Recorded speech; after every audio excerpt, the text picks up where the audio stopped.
Selamat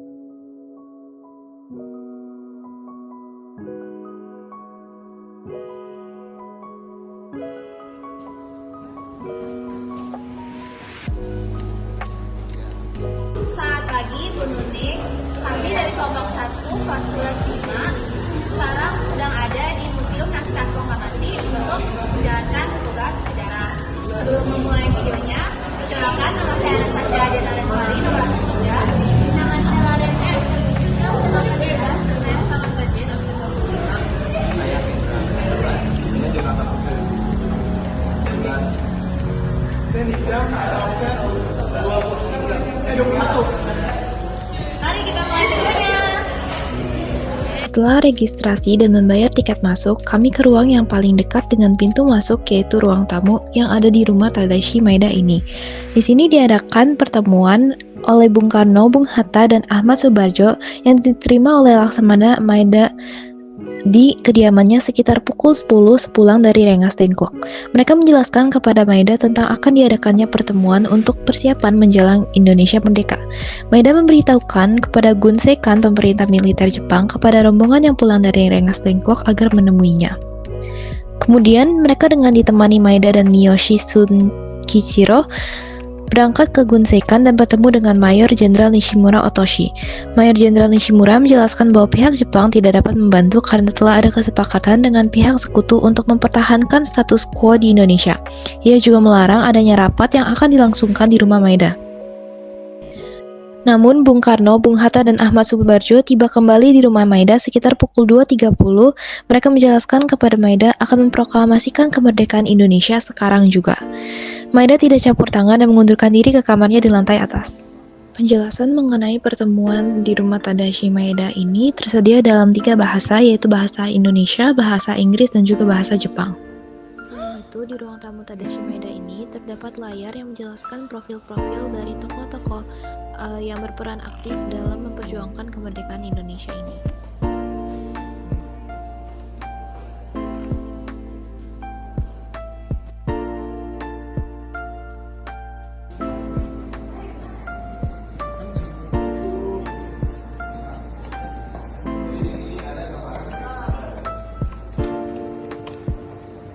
Di ruangan sederhana inilah Soekarno bersama para tokoh bangsa berdiskusi untuk merancang naskah proklamasi. Bukan sekedar rapat, ini adalah detik-detik penentuan nasib bangsa Indonesia. Di balik meja nebak kursi kayu ini lahir naskah proklamasi yang mengubah sejarah Indonesia.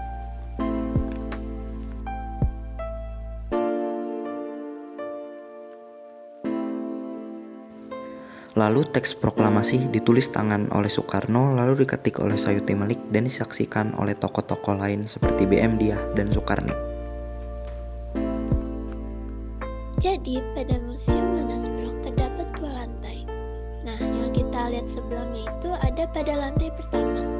Selanjutnya kami naik ke atas, di mana ada ruang artistik. Di sini para tokoh dalam kesehariannya mengekspresikan minat dan rasa cinta pada tanah air melalui koleksi barang-barang berharga yang mencerminkan peran mereka dalam perjuangan kemerdekaan. Setiap barang memiliki makna mendalam, mulai dari alat-alat yang mendukung pekerjaan hingga karya dan penghargaan yang menunjukkan kontribusi mereka bagi bangsa.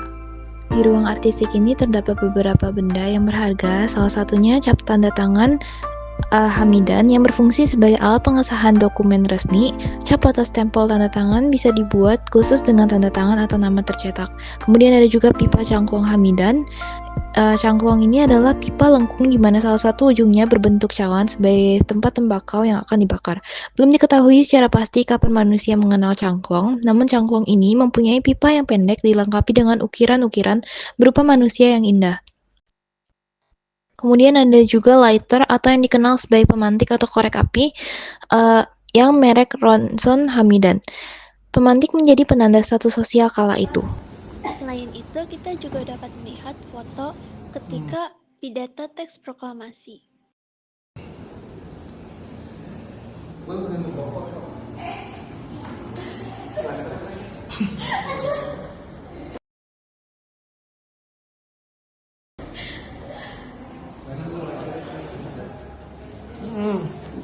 Guys,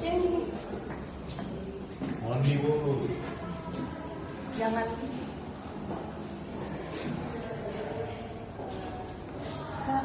Setelah dari toilet, kita dapat menemukan ruangan yang berisi dokumen penting, plakat Pahlawan Nasional tahun 2002, dan plakat HCRI.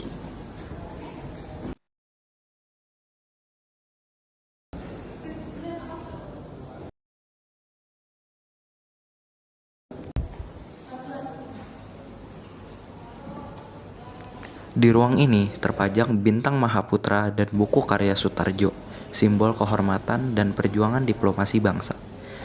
Tak jauh dari situ ada patung Sultan Syahrir berdiri tegak, sosok Perdana Menteri pertama Indonesia yang dikenal sebagai pemikir dan pejuang kemerdekaan lewat jalur diplomasi.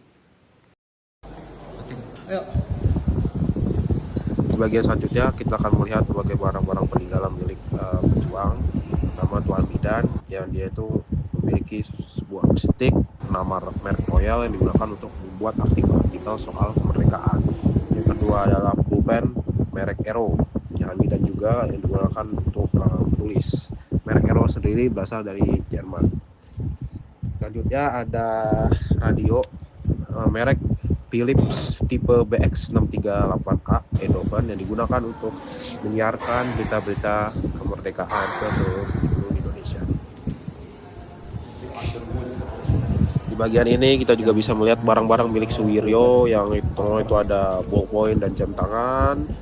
Lalu juga ada mesin tik itu di samping kiri merek Underwood 255. Dan juga ada tas kulit warna coklat milik Suwiryo juga yang digunakan juga untuk menyimpan dan kegiatan dia saat ini.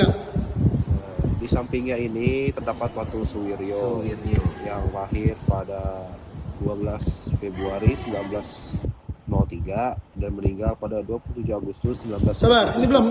Ayo, lanjut. Lanjut lagi di bagian yang sini. Di sini ada buku-buku milik Iwa Kusuma Sumantri. Politik Indonesia. Lanjut. Jadi bisa kita lihat di sini ada standi Insinyur Soekarno ya teman-teman. Nah, di sampingnya tuh ada naskah proklamasi. Walaupun ini cuma replika, tapi ini mirip banget guys.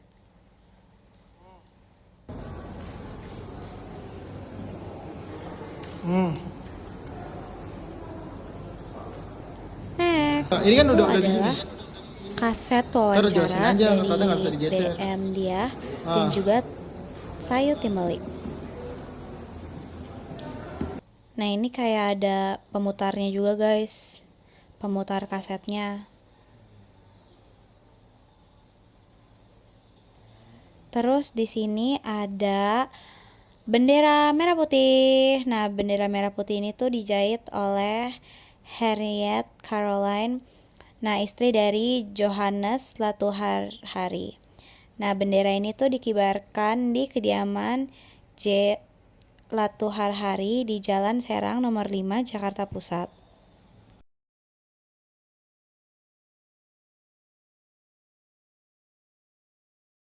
Next, nah selanjutnya ada master poster Insinyur Soekarno ya teman-teman. Ini adalah potret dari Insinyur Soekarno dan Muhammad Hatta. Nah, peci ya.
Jadi di museum ini ada di depannya ada contoh gambar seperti pengesahan naskah proklamasi.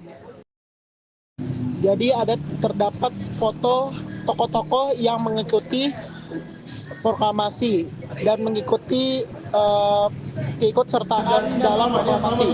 Yang pertama ada I.R. Soekarno, kedua ada Muhammad Hatta, ada Mr. Ahmad Subarjo, ada Dr. Muhammad Amir, ada Dr. Bontaran Marta Mojo, dan lain sebagainya. Semoga dengan video ini mengingatkan kita akan pentingnya persatuan dan perjuangan tokoh-tokoh kemerdekaan. Terima kasih telah menonton video dari kelompok kami.